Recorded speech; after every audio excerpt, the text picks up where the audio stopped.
let's go back to Tuesday night. Wow. Adam, the Tar Heels. This game changed pretty dramatically somewhere around the 8 to 4 minute timeout of this game in Blacksburg. Competitive game, back and forth through the first 12 to 16 minutes. Then all of a sudden, Carolina closes the first half on a 15-1 run. It goes from a 3-point Tar Heel lead at the final media timeout of the first half to a 17-point lead at halftime, and it just did not stop. Carolina played really good basketball in this game. They obviously shot the absolute lights out here. I mean, 59% for the second consecutive game from the field. 15 of 28 from three. Even 10 of 12 at the free throw line. Didn't shoot a ton of free throws, but were good there too. So they shot very well. And a wise coach once told me, Adam, that everything looks better when the ball goes in the basket. And we all understand that. And yet, a point that we have made several times here recently, I think is a valid point again. It wasn't just that the shots were going in. The Tar Heels were forcing Virginia Tech into the types of shots that Carolina wanted the Hokies to take. After not getting many turnovers for the first portion of the game, all of a sudden Carolina was turning Tech over a bunch and turning those turnovers into fast break opportunities. They rebounded the ball well. They were getting shots around the rim. When they weren't swishing threes, they were getting layups and dunks.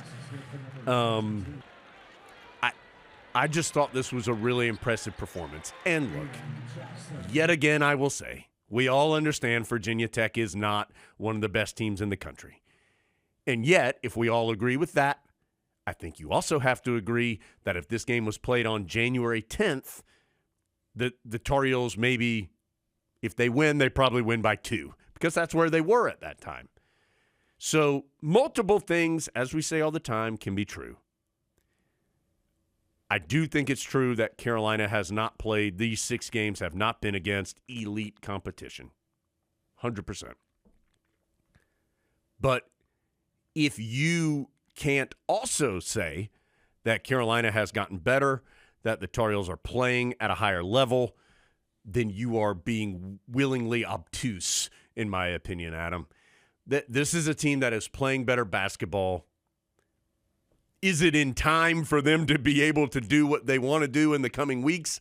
I don't know that answer, but I do know they looked really good on Tuesday night. Well, here's the thing. You've created a world in which how much you win by is important. And who you are playing against, what everyone tells me in November and December, doesn't matter as long as you're just bludgeoning whoever you're playing, because that's how you build up these efficiency ratings. Okay, good to know. Well, this year, that's not what the Tar Heels did. They played really good teams in November and December, and granted, lost all those games. Other than UCLA and Dayton. Except for UCLA and Dayton, who I respect an incredible amount. Well, now, here we are in March, and Carolina is destroying teams. And all anyone wants to say is, well, you're not playing anybody. I don't remember anyone saying that about Tennessee in November and December. Now, Tennessee's really good. No one's arguing that. But you're creating a world in which Carolina's upcoming non-conference schedules are going to look like Jones High School and Adam Middle School and Meredith College, because there's no incentive to play these other games. Why would you play these games? Play the worst teams you can find and beat them by 40. Yeah. And when you're sitting here in March, everyone will tell you how great your metrics are. Yep. You can't really fix your metrics once you get to March, as we just saw. Now, Carolina did move up, 5 in the net? It was something like 5 or 6 spots just by winning this game in the manner that they did. Which is a substantial jump in net land. Yes. Tar Heels up to 38 now, I think. So this was a good win as far as the basketball part. It's frustrating to me that it no longer really seems to matter if you just turn on the television and watch the games and say, that team is playing well, that is an NCAA tournament team. Because that, if you turned on Carolina and Virginia Tech and hadn't seen any games this year, Would you think that Carolina was an NCAA tournament team? I think you would. They're playing really well, but it's like that doesn't even matter. Yeah, it is disappointing that the kind of last 10 games or whatever is no longer considered, because I do think that is relevant. I do. I mean, if you're trying to decide between a couple of teams, I do think, how are they playing right now? It's the Pitt argument from last year. Like, how are they playing right now?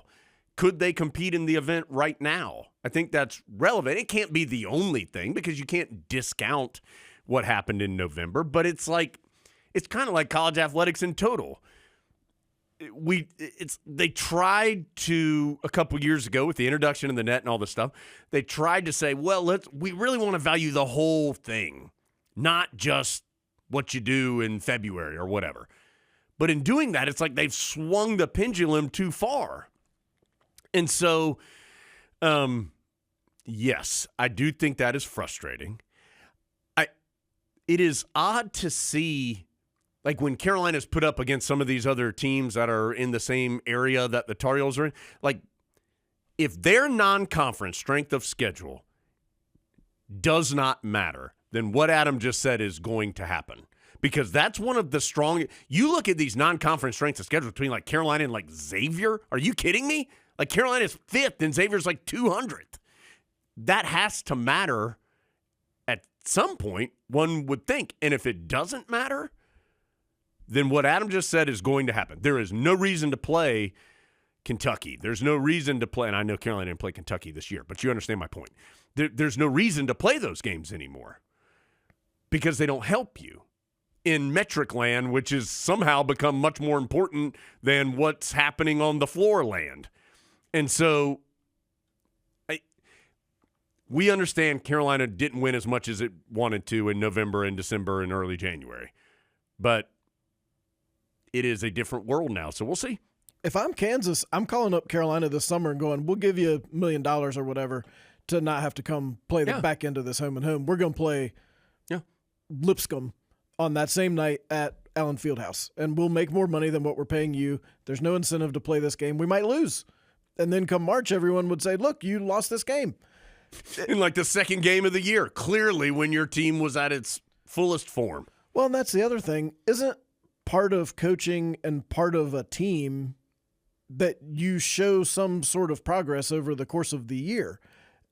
We've talked about this a million times before. Everyone decided in January that Carolina wasn't any good. If Carolina had been playing this exact way in December and January, you know what they'd be? They'd be Oklahoma. And then everybody would be like, oh, well, I mean, they haven't won any games lately. Oklahoma's won 5 times since Christmas. Since Christmas, they've won 5 games. That's not even 1 a week. It's barely 2 a month.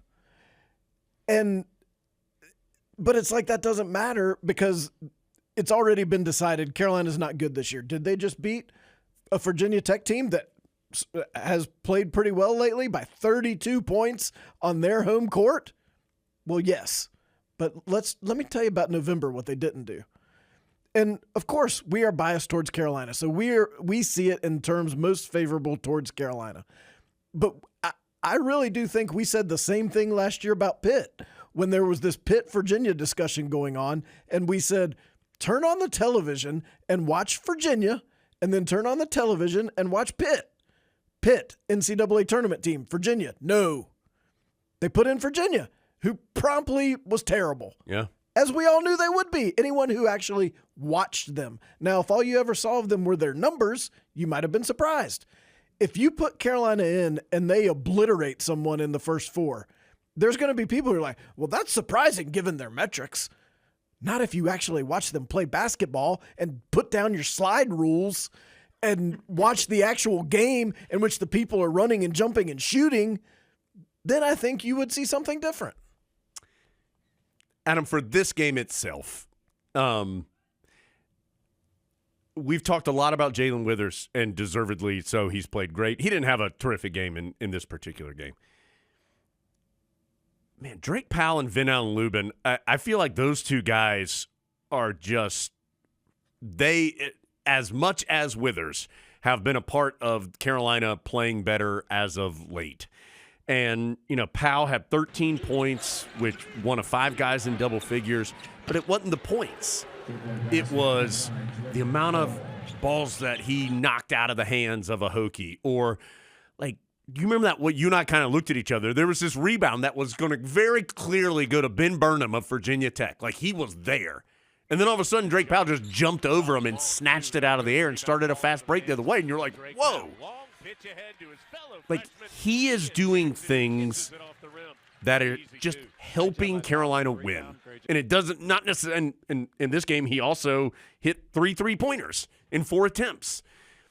But he's just doing things to help Carolina win. And Vin Allen Lubin is not 7 feet tall. He's not anywhere close to 7 feet tall. But he has somehow given Carolina a decently consistent post presence. He's rebounding at a better rate. He had 11 in this game, most he's had all year. And just having that threat of a consistent post scorer has made this team a lot better as well. That Powell rebound that you're talking about was like a Mighty Mouse cartoon or something. He wasn't in your field of vision, and then pew, he just came soaring through the sky and grabbed it, and off the Tar Heels went. So, yes, both those players are playing very well, largely because they're being asked to do things that I do think they're comfortable doing. Remember when Vin Allen Lubin committed here, we were all kind of saying, well, he's not very big, but some of these numbers are pretty good. Against the vaunted SEC competition. I mean, he might have done that against Oklahoma, Jones. Yeah. So somehow he is putting up these numbers. Well, now he's starting to put up those same numbers for the Tar Heels. He's so efficient around the basket. It's almost a surprise when he missed. He missed a hook shot, I think, on maybe Carolina's first possession in the game, which was, by the way, has only missed the whole game. And it was almost like, whoa, Vin Allen Lubin missed a shot around the rim. That's unusual. Vin Allen Lubin's on a cold streak. He's 0 for 1. He'll probably make the next 7. Remember that Virginia Tech was ahead 23-21. Yeah. In what looked like exactly the kind of game you'd imagine if you were going to imagine a Carolina-Virginia Tech game in Blacksburg before the Tar Heels play Duke, in a game that everyone will be focused on, and it's Virginia Tech's senior night. It was that kind of game where it's maybe they'll score sometimes, but then the Tar Heels were like, okay, we're done doing this. Off we go. 70-36 after it was 23-21 Virginia Tech. 70-36 Carolina. And Virginia Tech could not keep up. The sequence where Seth Trimble blocked the shot and then went down and just scored over everyone, and I think he really thought about dunking it, and if he had, that would have been one of the best end-to-end sequences, certainly of the year. That block was ridiculous. The Tar Heels are making plays like that. They look more like the athletic, tough-at-the-rim team that they look like at Memphis. Wish we could count that game. Yeah. And the first couple weeks of the season, they look like those guys again. Remember those guys? Trimble is playing well. I mentioned Lubin. Trimble's been playing well. And, again, doing things that he can do. It seems to be, I think, Carolina figuring out its role, their individual, and kind of staying within what they can do, and then seeing how staying within what they can do as individuals work together for the team to have success. I do think that has helped them. And R.J. Davis is playing great. That helps, too, when he's raining in shots. I can't think of many other players like Seth Trimble in Carolina history where there's such a clear difference between when he looks confident in what he's supposed to be doing and when he doesn't. Because I think when he struggled this year, he's sort of light-footed it around the rim and not tiptoe through the tulips. Yes, don't tiptoe through the tulips. Well, there's no more tiptoeing now. I'm going to block your shot, I'm going to take it to the rim, and I'm going to score. I don't care if you do foul me. If you foul me, I'll go to the line, I'll make the free throws.